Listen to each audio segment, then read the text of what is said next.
MLA పదవి మీ అయ్యవ అంటున్నావు కదా, నాకు ఎన్నిక ఇవ్వలేదని మీ అయ్యవ రాసిచ్చిండా? ఇక్కడ ఏమన్నా మీ అయ్యవ ఏమన్నా రాసిచ్చిండా? గణపురం అవును, మీకు ఒక్క ఊరు ఉండదు, అనేక ఊళ్ళు మీయేనా?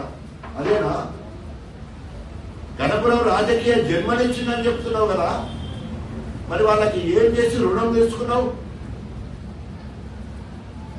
నేను గణపురం స్థానికుడుగా, గణపురం బిడ్డగా, ఒక్క మాదిగ బిడ్డగా గౌరవపడుతున్నాను, గర్వపడుతున్నాను. ఈరోజు గణపురం నా ఊరు, నా ఎస్సీ వాళ్ళ ఒక్క గుడిసెలేదు ఇవాళ.